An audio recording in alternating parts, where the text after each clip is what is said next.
Hello everybody. Well, I'm back from my lunch break, which means it's once again time to review another episode of Doctor Who. This time we're talking about the first Doctor's 6th adventure, the Aztecs. Alright, let's get to it. Come on. I'll just put it like that. Okay, there we go. Okay.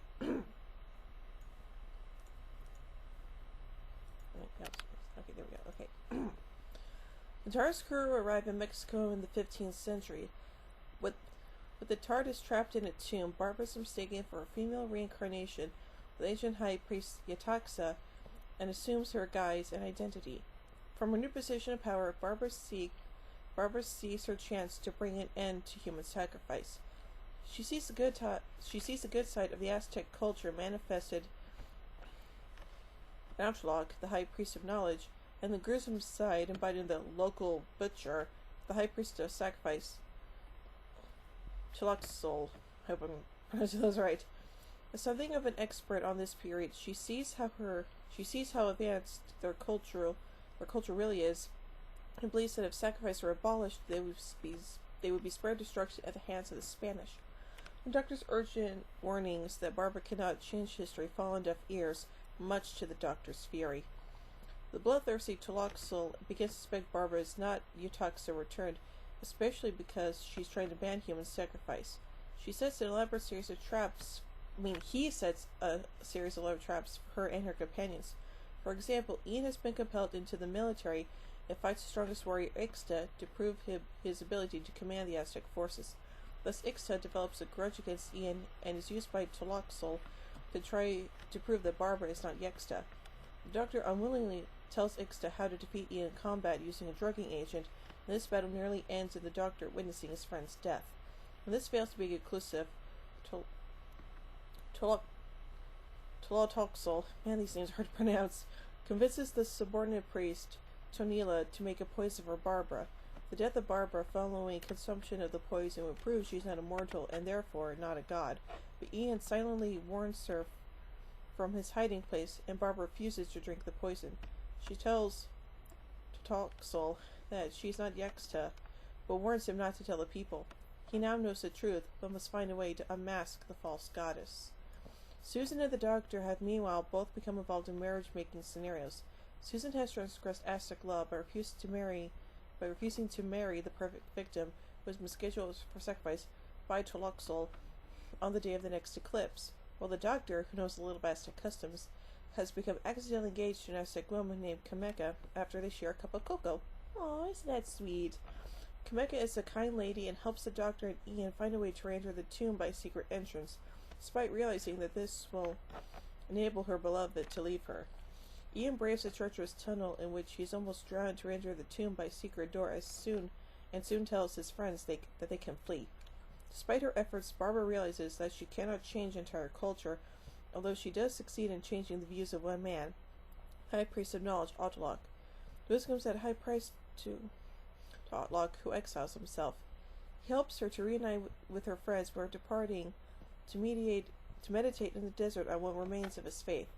In a pitched battle to gain access to the tomb door, Ian kills Ixta in a fight to the death to protect the TARDIS crew. The Doctor and his companions leave knowing that, despite their intervention, history will take its predestined course. As they depart, Tloxol is very much in control and sacrifices the perfect victim to end the naturally occurring eclipse. The Doctor comforts Barbara by telling her that she did help Outlook find a better belief system, and then before they depart, he repockets the brooch given to him as a parting gift by Kameka.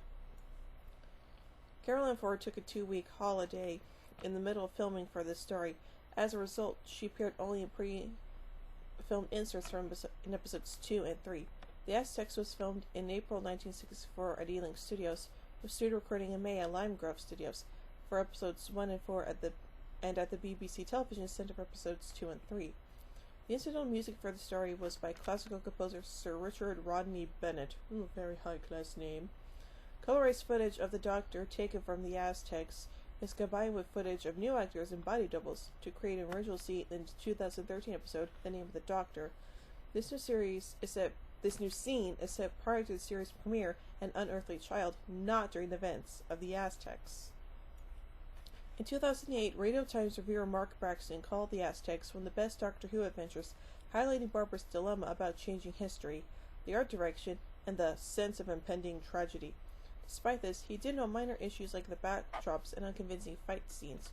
Christopher Bond of the AV Club describes The Aztecs as a classical tragedy infused with just enough high hope toward the end to keep it from being unbearably bleak, and discussed the inability of changing history and the Doctor's only romantic entanglement in the classic series, which he called sweet and funny.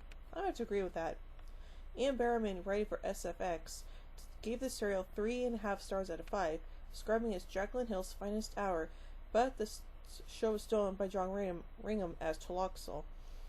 Though mostly positive, Barrowman felt that some of the educational content was forced, and it's a shame that much of the dialogue is so fustily formal. Sheesh.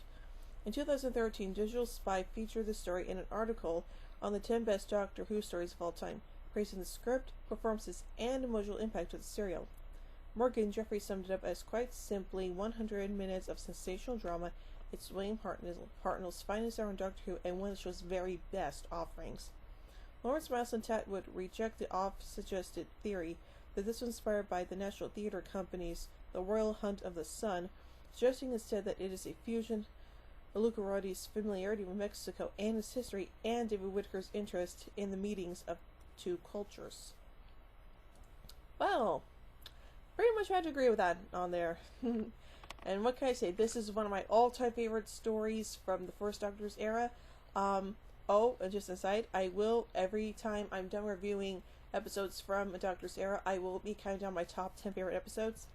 That might be a little, difficult with the TV movie, but I'll probably do my top 10 moments or scenes or something like that. But anyway, so yeah, I love the Aztecs. It's definitely one of my favorites.